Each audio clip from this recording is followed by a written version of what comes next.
JKC खबर अब तक में आप सभी का स्वागत है। मैं हूं आपके साथ नीरू शर्मा। खबर अब तक में आगे बढ़ने से पहले आइए नजर डालते हैं इस वक्त की प्रमुख सुर्खियों पर।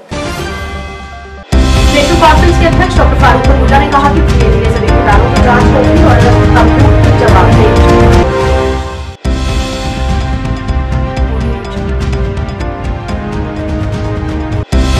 अनंतनाग में लोगों को राहत देने और शहर में स्वच्छता सुनिश्चित करने के लिए अनंतनाग शहर में स्ट्रीट वेंडर बुधवार को अपना कारोबार बंद रखेंगे। और मौसम विभाग के निदेशक डॉक्टर मुख्तार अहमद ने दी जानकारी, कहा 5 दिसंबर तक बारिश या बर्फबारी की कोई बड़ी संभावना नहीं।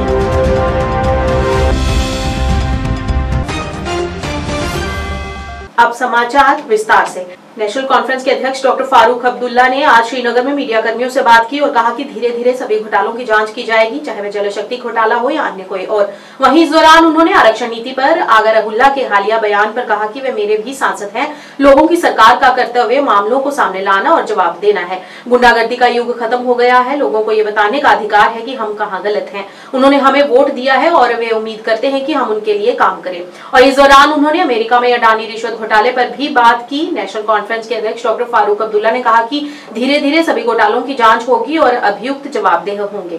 की गई थी जनाब, इसमें कोई शक नहीं है कि जेपीसी डिमांड की गई है और मैं उम्मीद करूंगा कि मरकज़ की हुकूमत इसको सीरियसली लेगी और इसकी पूरी तहकीकात करेगी कि कैसे हुआ है और इसकी वजह क्या है। उससे पहले भी आरोप लगे हुए हैं, क्योंकि मैं इसके बारे में ज़्यादा कुछ जानता नहीं हूँ। इतना ही कहूँगा कि इसकी इन्वेस्टिगेशन होनी चाहिए। डॉक्टर साहब, ये जो अभी राहुल गांधी जी ने प्रेस कॉन्फ्रेंस दी है उसमें उसने क्लियर कट कहा है, ये तो इंटरनेशनल लेवल पर आज एक्सपोज हो गया कि किस तरह हाइड उन चीज़ों को किया जा रहा है जिनकी बुनियाद हमारी इकोनॉमी पर है। देखिए, मैं राहुल गांधी के स्टेटमेंट के बारे में कुछ नहीं कहूँगा, सिर्फ ये कहूँगा कि अगर ऐसा हुआ है तो ये बहुत ही तशवीश का मामला है और मैं समझता हूँ कि मरकज़ को इसको हटाना भूलना नहीं चाहिए। इस पे इन्वेस्टिगेशन अपनी तरफ से भी करनी चाहिए। सर, जम्मू कश्मीर में आपकी सरकार है। इस रिपोर्ट में कहा गया है कि जम्मू कश्मीर के ऑफिशियल्स को भी अडानी ग्रुप ने रिश्वत दी है 2021-2022 में। इंशाल्लाह हमें मालूम है कि बहुत चीज़ों की इन्वेस्टिगेशन होगी आहिस्ता आहिस्ता, उसमें ये सब निकल आएगा। जल शक्ति का मामला भी था, आपको याद होगा, जबकि एक अफसर ने 3000 करोड़ के मामले में कहा था, उसमें घपला हुआ है। आहिस्ता आहिस्ता ये सब निकलेगा, घबराने की बात नहीं। इस मामले में भी इंशाल्लाह सब मामलों में इन्वेस्टिगेशन होगी। ये लोगों की हुकूमत है, लोग जानना चाहेंगे क्या हुआ है। डॉक्टर साहब, मईशत हमारे मुल्क की इन चीज़ों पर है, गरीब मर रहे हैं और है, मैं मानता हूँ इस बात को। गरीबी बढ़ रही है, बेकारी बढ़ रही है, बदहाली बढ़ रही है और इन चीज़ों को देखना चाहिए। रूहुल्ला साहब ने सर बयान दिया है कि अगर सरकार इलेक्टेड गवर्नमेंट जो अभी की है नेशनल कॉन्फ्रेंस, अगर वो रिजर्वेशन वो भी मेरा ही एमपी है, कोई बड़ी बात नहीं है, अच्छी बात है। लेकिन उन्होंने ये भी बात कही, देखिए यही तो है सर रिजर्वेशन। देखिए यही मैं आपसे कहूँगा, सुनिए मेरी बात सुनिएगा। लोगों की हुकूमत का यही फर्ज है कि हर मामले को आगे लाना। अनंतनाग जिले में प्रदूषण की समस्या से निपटने के लिए जिला प्रशासन ने घोषणा की है कि रेहड़ी पटरी वाले एक दिन के लिए अपनी दुकानें बंद रखेंगे। विक्रेताओं ने स्वेच्छा से इस निर्णय को स्वीकार किया और इसका समर्थन किया है। उनका मानना है कि इस तरह के उपाय क्षेत्र में स्वच्छता और पर्यावरण को बेहतर बनाने में योगदान देंगे। विक्रेताओं ने शहर को स्वच्छ और पर्यावरण के अनुकूल बनाने के लिए प्रशासन के साथ सहयोग करने के महत्व पर जोर दिया। इस अवसर पर एग्जीक्यूटिव ऑफिसर सोहेल मलिक ने प्रकाश डाला कि इस निर्णय से न केवल पर्यावरण में सुधार होगा बल्कि जन जागरूकता भी बढ़ेगी।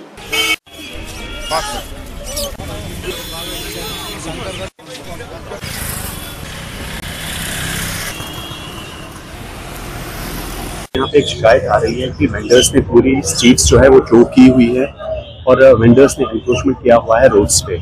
जो ही हमने अपने वेंडर साहिबान की नोटिस में लाया तो उन्होंने एक बहुत ही अच्छा इनिशिएटिव स्टार्ट किया वॉलंटरी कि उन्होंने कहा कि थर्सडे को हम बंद रखेंगे और इस पे हम पूरी अमल करेंगे और अगर हमें कोई भी ऐसी स्ट्रैटेजी दिखे जिससे हम आगे जाके लोगों को बहुत ही कॉन्वीनियंट फील कराए तो उस पर हम पैरामल होंगे। और इन द मीन टाइम ये जो मूव है वॉलंटरी मूव है स्ट्रीट वेंडर्स का, ये हमने बहुत ही अच्छे तरीके से सराहा है and we welcome the step. हमें इनकी लाइवलीहुड का भी ख्याल रखना है और हमें पब्लिक की कन्वीनियंस का भी ख्याल रखना है हमें अपने फुटपाथ खुले रखने हैं ताकि लोगों को कोई दिक्कत ना हो। और इसके अलावा स्ट्रीट वेंडर साहिबान से एक पॉजिटिव इनिशिएटिव हम स्टार्ट कर रहे हैं। जो भी स्ट्रीट वेंडर साहिबान रिस्पॉन्सिबल सिटीजन्स बनेंगे और कोऑपरेट करेंगे सिटीजन्स के साथ, उनको हम अप्रिशिएट करेंगे, फेलिसिटेट करेंगे। बहुत सारे प्रोग्राम जो हैं वो कंडक्ट होंगे और पीएम स्वानिधि के तहत जो भी फैसिलिटीज़ हैं उनको हम प्रोवाइड करेंगे। स्ट्रीट वेंडर से कोट रोडन रेड लागन या कुछ सा टाउन नेरान दपन पत लगे मानन त्योन तम पोज कत वन पे गाड़ वोल उत गाड़ वोल पे सह दिवान पथिदार गाड़ अस कपरी कस्टमर सह दपान गाड़ वोल हे गो कमिशू गन वन रेड़े पकन बुत कोत गो पे तम सात गाड़ सड़कन पे खाड़ान होता रेड वलिस बारे रेड वल रेड थान पत अस लगान बुत गाड़ क्या करो तम सात अस कपरी कस्टमर कपरी ये इंसाफ पे बे बाकी नहीं क्या इंसाफ गो असल गो असल आवाम खतर गो असल पकन खतर गो असल आज दो सारे खतर असल वह कोर पान तक करो हालांकि वेंडर हफ्तस वेंडर की रोजान से ठीक कदम तुल असल कदम वो सारे खुद असल मतलब लगान गाड़ लगे थोड़ा रोड थाम साइड साइड लगे परवाह कह पकन नश सोदा दुकानदार सोदा ठीक मगर जाम तम कर पे गाड़ गाड़ चोर यह अन कशवे थवन बाद बयान यह मौसम विभाग के निदेशक डॉक्टर मुख्तार अहमद के अनुसार जम्मू और कश्मीर में हवा की गुणवत्ता वर्तमान में मध्यम है और 5 दिसंबर तक बारिश या बर्फबारी की कोई बड़ी संभावना नहीं है। उन्होंने ये भी कहा कि कड़ाके की ठंड जारी रहेगी और आने वाले दिनों में बढ़ोतरी होगी। फॉल कुछ एक नॉर्थ कश्मीर और सेंट्रल कश्मीर के पहाड़ी इलाकों में और हल्की बारिशें बूंदाबांदी कुछ एक मैदानी इलाकों के अंदर हो सकती है। बाकी 30 नवंबर तक वेदर अमूमन ड्राई रहेगा। फिर 30 और 1 दिसंबर के बीच में फिर से एक फीवल WD अप्रोच करे, जिसके कारण जो है हल्की बर्फबारी नॉर्थ कश्मीर और सेंट्रल कश्मीर के चंद एक पहाड़ी इलाकों में और मैदानी इलाकों में, खासकर नॉर्थ कश्मीर और सेंट्रल कश्मीर के मैदानी इलाकों के अंदर हल्की बूंदाबांदी के चांसेस हैं। फिर 5 दिसंबर तक मौसम अमूमन ड्राई रहेगा। तो ओवरऑल जो है कोई मेजर स्पेल बारिश या बर्फबारी के हवाले से फिलहाल नहीं है लगभग 5 दिसंबर तक। और ऐसे में दर्जा हरारत में काफ़ी ज़्यादा गिरावट देख रहे हैं हम। और श्रीनगर में आज -0.5 के आसपास रिकॉर्ड किया गया और बाकी स्टेशन के अंदर भी -2, -3 के आसपास और हिल स्टेशन में अभी -3 तक ऑलरेडी टच किया है। तो कमिंग डेज में भी ठंड थोड़ा सा रहेगा। फिर 23, 24 के बीच में थोड़ा सा मिनिमम टेम्परेचर राइज होने के चांसेस हैं। फिर 25 onwards there will be a drastic fall in minimum temperature. -3 तक भी यहाँ श्रीनगर या बाकी जो मैदानी इलाके यहाँ पे जा सकता है। उसके बगैर जो है अभी एयर क्वालिटी का जैसे आपने जिक्र किया, तो एयर क्वालिटी जो नॉर्थ इंडियन स्टेट्स हैं, खासकर पंजाब, हरियाणा या इसी तरह दिल्ली और उसके साथ साथ एडजॉइनिंग यूपी या पार्ट्स ऑफ राजस्थान, तो उनसे कंपेयर करेंगे जम्मू कश्मीर में तो हमारा जो एयर क्वालिटी है वो मॉडरेट लेवल का, इतना ज़्यादा पुअर क्वालिटी नहीं है। लेकिन ये इसमें कहीं ना कहीं जो लोकल फैक्टर्स भी हैं और जो क्योंकि एटमॉस्फेयर का कोई बाउंड्री नहीं होता है, तो अक्रॉस स्टेट्स या अक्रॉस नेशन जो है पोल्यूशन लेवल जो है वो ट्रैवल करता है जगह। जैसे पंजाब में अभी एडजॉइनिंग पाकिस्तान से काफ़ी ज़्यादा पोल्यूशन आया था, तो एडजॉइनिंग पंजाब में भी उसका असर देखा गया और उसके कारण जो है काफ़ी हैवी डेंस स्मॉग और फॉग जो है देखा गया पंजाब और एडजॉइनिंग एरियाज के। प्राचीन काल भैरव मंदिर जम्मू के महंत श्री रोमल शर्मा जी द्वारा एक पत्रकार वार्ता का आयोजन किया गया, जिसमें महंत ने बताया कि हर साल की तरह इस साल भी 5 दिवसीय कार्यक्रम शुरू हो चुका है और आने वाली 24 तारीख को विशाल भंडारे का आयोजन किया जाएगा। इस दौरान उन्होंने सभी जम्मू वासियों से यहां पर आकर आशीर्वाद लेने और भंडारे में शिरकत करने की अपील की।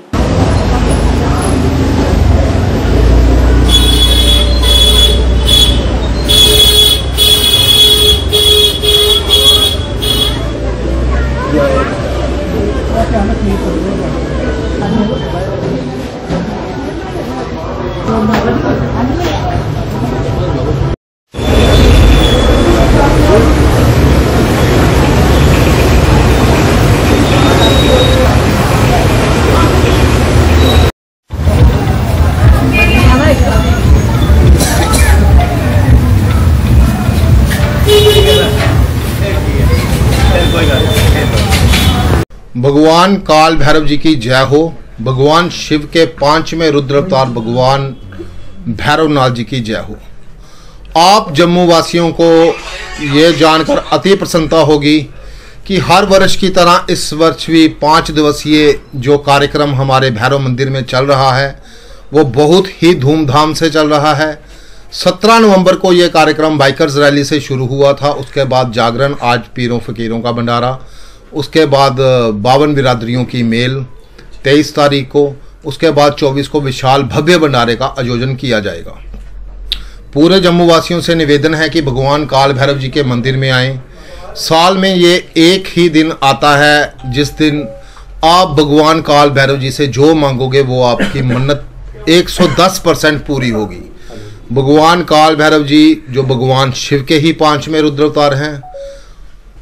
23 नवंबर को आप काल भैरव मंदिर आकर अपनी मन की मुराद मांगे, भगवान काल भैरव जी से प्रार्थना करें। जो भी आपको कष्ट होगा, ऊपरी बाधा होगी, वो सब दूर होगी। 22 नवंबर रात को पूजन होगा और 24 नवंबर रविवार को विशाल और भव्य भंडारा होगा। गृह मंत्रालय, भारत सरकार और बल मुख्यालय सशस्त्र सीमा बल नई दिल्ली के निर्देश पर 2nd battalion SSB Pattan Baramulla ने सेवा, सुरक्षा और भाईचारे के आदर्श वाक्य के साथ कश्मीर घाटी के 29 युवाओं के लिए दिल्ली, हैदराबाद और वापस जाने के 7 दिवसीय भारत दर्शन यात्रा कार्यक्रम का आयोजन किया। उक्त यात्रा के उद्घाटन समारोह के अवसर पर मुख्य अतिथि के रूप में इम्तियाज इस्माइल पर्रे, IPS, DIG, SHQ, SP Srinagar ने भाग लिया। Ashish Naithani, commandant 2nd battalion SSB Pattan ने मुख्य अतिथि तथा अन्य अतिथियों और सभी 29 चयनित प्रतिभागियों का स्वागत किया। सशस्त्र सीमा बल इनका पेरेंट्स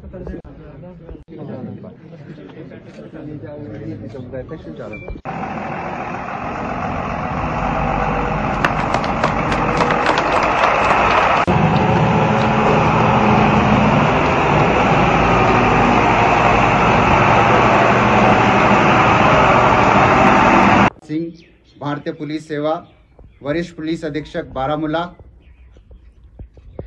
डॉक्टर साजा चौधरी SD। यही कि आप भी ऐसे अगर कभी मौका मिले भारत दर्शन का तो आप इनके साथ जुड़े। SSB 2nd बटालियन मतलब SSB की तरफ से आप जुड़े इनके साथ, आपको भी मौका मिल सकता है। नाम आमिर शौकत है, भारत दर्शन टूर पर जो कि 2nd बटालियन SSB की तरफ से आया है। हमें इससे पहले आप कभी गए? नहीं सर, मैं इससे पहले कभी बाहर नहीं गया। आपने कभी जम्मू दिल्ली देखा? नहीं सर, मैंने ये जगह ही नहीं देखी। ये पहला मौका, मुझे पहली बार ये मौका मिल रहा है कि मैं अपने स्टेट से बाहर जाऊं। सर, हमें ये मौका SSB वालों की तरफ से मिल रहा है जिन्होंने हमें इस टूर के लिए चुना। ये हमारी खुशकिस्मती है कि हम इस टूर का हिस्सा बने जिसका नाम भारत दर्शन है।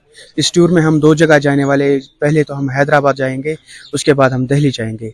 हमें 3 दिन एक जगह रुकना है, 3 दिन दिल्ली में रुकना है। ये हमारा एक एनुअल फीचर है जो ministry of home affairs through force headquarter जो हमारा SSB का है, ये हर साल हम इसको कैरी करते हैं, जिसमें हम यहाँ के स्टूडेंट्स को कंट्री के डिफरेंट पार्ट्स में भेजते हैं ताकि उनका विजन, ताकि उनका एक्सपोजर बढ़ जाए, उनकी डेवलपमेंट हो। इसमें प्लान किया गया है हैदराबाद का विजिट होगा, दिल्ली का विजिट होगा और दिल्ली में इम्पोर्टेंट जहाँ हमारा पुलिस मेमोरियल है, बाकी इम्पोर्टेंट मॉन्यूमेंट्स है, हमारा फोर्स हेडक्वार्टर है, सीनियर ऑफिसर्स से दिल्ली में ये हमारे DG साहब से भी ये इंटरेक्ट करेंगे। और इसका यही है कि मुद्दा मकसद यही है कि इनका थोड़ा विजन बढ़े, अपनी कंट्री को देखे, किस इसका डाइवर्सिटी, इसका हिस्टोरिकल रिचनेस, इसका सब वो खुद फील करें। और भारत सरकार और हमारा जो फोर्स है SSB ये बहुत पर्टिकुलर है कि हर साल कैरी हो, और इसमें हम हर साल करते हैं। काफ़ी सक्सेसफुली हमारे बच्चे यहाँ से गए हैं और we are hopeful they will go and they will have good time.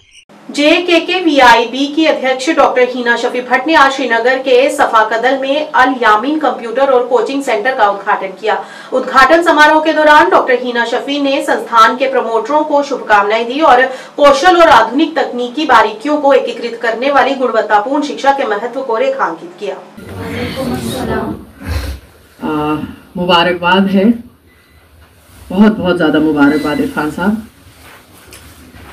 हम लोग सब सोचते हैं कुछ अच्छा करने के लिए, फिर जब हम सोचते हैं तो अल्लाह की उसमें रजा बहुत ज़रूरी होती है। और ऐसा सोच जहां आप दूसरे के लिए कुछ कर पाए, खासकर बच्चों के लिए, यतीमों के लिए। पहले तो मैं दुआ करती हूँ अल्लाह से कोई यतीमी ना हो। और है तो उस पे ऊपर वाले का इतना साया हो कि उसको कभी महसूस ना हो यतीमी का। ये दुआ मैं दिल से करती हूँ। इरफान साहब ने ये सोचा, आप लोगों ने ये सोचा, माशाल्लाह माशाल्लाह। मैं दुआ करती हूँ कि आप इस काम में कामयाब हों, बहुत दिलों को आप छू पाएं, बहुत जिंदगियों को आप बदल पाएं, आप एक भी बच्चे की यहाँ जिंदगी में कुछ बदलाव अच्छा लाएंगे। राष्ट्रीय लोक जनशक्ति पार्टी ने श्रीनगर में पत्रकार वार्ता की, जिसमें उन्होंने जम्मू में पंडितों की दुकानों को ध्वस्त किए जाने पर रोष जताया। राष्ट्रीय लोक जनशक्ति पार्टी के राष्ट्रीय महासचिव संजय सराफ ने आज कहा कि जम्मू में विध्वंस अभियान में कई कश्मीरी पंडितों की दुकानें ध्वस्त कर दी गई हैं। उन्होंने कहा कि शायद ये जेडीए की पॉलिसी के अंतर्गत आता है और सराफ ने ये भी कहा कि सभी प्रवासी पंडितों का तुरंत पुनर्वास किया जाना चाहिए। उन्होंने कहा कि हमें उम्मीद है कि वर्तमान सरकार कार्रवाई करेगी और पंडित लोगों का पुनर्वास करेगी। इसमें कोई शक नहीं है, कश्मीरी पंडित जब विस्थापित हो गया तो यहाँ से निकलने के बाद कुछ लोग जम्मू में रहे, कुछ दिल्ली चले गए, कुछ चंडीगढ़, पूरे देश में चले गए और कोशिश की हर एक ने अपने परिवार के साथ साथ में रहे और अपनी रोजी रोटी का कुछ इंतजाम करे। अब उस वक्त में किसी को भी जो भी जगह मिली वहाँ पर दे हैव स्टार्टेड। पहले मिश्रीवाला था, पुरखू था, मुठी था और उसके बाद में प्रॉपर तरीके से एक रिहेबिलिटेशन पॉलिसी स्टार्ट हुई गवर्नमेंट की, जिसमें ये बनाया गया, जगती एक टाउनशिप बनाई गई, उसमें शिफ्ट किया गया। बट अनफॉर्चुनेटली जो हमारे शॉपकीपर से जो आज ये बेचारे हमारे कुछ कश्मीरी पंडित भाई रो रहे हैं, जिनके साथ वो ज्यादती हो गई है। But on the other side जो जेडीए का एक डिमोलिशन प्रोसेस थी वो इलेक्शन से पहले भी चल रही थी। मैं ऑनेस्टली इसमें मेरे को बड़ा दुख है कि हमारे कुछ कश्मीरी पंडित भाइयों के दुकान तोड़े गए हैं। बट इसमें मैं गुजारिश करूंगा रिलीफ कमिश्नर साहब से और ऑनरेबल होम मिनिस्टर साहब और एलजी साहब से कि इनको रिहेबिलिटेट करे कहीं पर। अगर वो जेडीए की पॉलिसी है, जैसे यहाँ पर भी श्रीनगर म्यूनसिपलिटी के माध्यम से पॉलिसी निकलती है डिमोलिशन ड्राइव, तो इसको हम लोग मिसकोट ना करें कि पर्टिकुलर कम्युनिटी के ऊपर किया, कश्मीरी पंडित यहाँ से किया। आई डोंट वांट कि that type of mindset should be created. हाँ, हमारे कश्मीरी पंडित भाइयों के साथ दुख हुआ है, गलत बात हुई है, लेकिन अनफॉर्चुनेटली अगर वहाँ पर जेडीए के साथ साथ इनको रिहेबिलिटेशन पॉलिसी एक क्रिएट की जाती, रिलीफ कमिश्नर ऑफिस या रिहेबिलिटेशन पॉलिसी इनको 6 महीने पहले इनको एक लेटर चली जाती, जैसे ये सब भाई बेचारे चला रहे कि इनको कहीं पर भी कोई नोटिस नहीं आई। अगर यही नोटिस 6 महीने पहले आ जाती, इनको रिहेबिलिटेट साइड में कर लेते, तो I think that would have been better. But honestly मैंने पहले ही बोला है, जिस दिन हम लोग इलेक्शन कंप्लीट हो गया उसी दिन मैंने बोला है कि हम लोग 6 महीने तक वेट करेंगे, तब तक हम गवर्नमेंट के खिलाफ में बात नहीं करेंगे। गवर्नमेंट को हक बनता है कि 6 महीने में वो अपनी दिखाए उनकी काबिलियत क्या है, क्या उनका विजन है, किस तरीके से उनको करना है, क्या करना है, तो हम लोग उसका वेट करेंगे। Traders federation, civil society gurdwara Sikh प्रबंधक कमेटी और ट्रांसपोर्ट कोऑर्डिनेशन कमेटी बारामूला द्वारा बारामूला ट्रेडर्स कार्यालय में एक संयुक्त पत्रकार वार्ता आयोजित की गई। इस मौके पर उन्होंने एग्जीक्यूटिव ऑफिसर बारामूला के बारे में कहा कि उस एक अधिकारी की ड्यूटी 3 जगह पर है। इस तरह से उन्होंने अन्य भी कई बारामूला के अहम मुद्दों पर प्रकाश डाला और साथ ही इन सभी मुद्दों के समाधान की जम्मू कश्मीर प्रशासन से हल करने की अपील की। देखिए, आज की जो प्रेस कॉन्फ्रेंस हम आज मीडिया के ज़रिए हुकूमत वक्त तक कुछ बारामूला के अहम मुद्दे और मसाइल पहुंचाना चाहते हैं। इस प्रेस कॉन्फ्रेंस में पूरी बारामूला की सिविल सोसाइटी है, इसमें contractors association Baramulla, transport coordination committee, Sikh civil society, traders federation Baramulla. पहला मसला जो हमारा अहम मसला है वो है executive officer municipal committee Baramulla का। उस ऑफिसर की तैनाती 3 जगह पर है। वो वतरगाम, ऊडी और बारामूला में इंचार्ज ऑफिसर है। बारामूला में वो मंडे को खाली 1 दिन 1 घंटा देता है, जबकि ये डिस्ट्रिक्ट हेडक्वार्टर बारामूला है। अर्बन पॉपुलेशन के लिए म्युनिसिपल कमेटी हो, म्युनिसिपल काउंसिल हो या म्युनिसिपल कॉरपोरेशन हो, ये बैकबोन की हैसियत रखता है। हर एक काम जो बारामूला का होना है वो म्युनिसिपल कमेटी के काउंसिल के थ्रू होना है। हमारी गुजारिश है अपने एमएलए बारामूला से, मिनिस्टर नॉर्थ कश्मीर जावेद अहमद डार साहब से और चीफ मिनिस्टर जनाब उमर अब्दुल्ला साहब से कि हमें परमानेंट ऑफिसर बारामूला में executive officer municipal committee council Baramulla चाहिए। उसके साथ ही दूसरा जो अहम तरीन ऑफिस है बारामूला, वह तहसील बारामूला। यहाँ पर भी जो तैनात ऑफिसर है वो इंचार्ज है, क्योंकि वो क्रीरी और बारामूला दोनों जगहों पर इंचार्ज है। तो हमारे मसले मसाइल हल नहीं होते हैं। रोज़मर्रा जो हमारे काम पड़ते हैं, चाहे म्यूनिसिपल कमेटी हो, चाहे तहसील ऑफिस हो, इसके साथ जनरल मैनेजर इंडस्ट्री में भी जो भी हमारे काम है वो सारे रुके पड़े हैं, फाइलों के अंबार खड़े हुए हैं। वो भी 2 जगह इंचार्ज है, बड़गाम और बारामूला। वो कभी जब भी हम वहाँ जाते हैं कहते हैं श्रीनगर में मीटिंग में है, या तो बड़गाम में वो इस वक्त है। तो लोग परेशान हैं। इस वजह से आज हम मजबूर हुए ये प्रेस कॉन्फ्रेंस बुलाने के लिए, ताकि हुकूमत वक्त इसका जायजा ले और हमारे मसलों और मसाइल और मुश्किलात का अजाला हो। इसके साथ साथ एक्शन PDD जो यहाँ पर बारामूला में है वो 3 जगह इंचार्ज है। आप खुद जाइए, चेक कीजिए कि वो कभी ऑफिस पे होते हैं या इनमें उनकी कोई, हम किसी ऑफिसर को ब्लेम नहीं करना चाहते हैं। खबर अब तक के आज के इस अंक में इतना ही। नया अंक लेकर फिर हाजिर होंगे, तब तक के लिए दीजिए इजाजत। नमस्कार।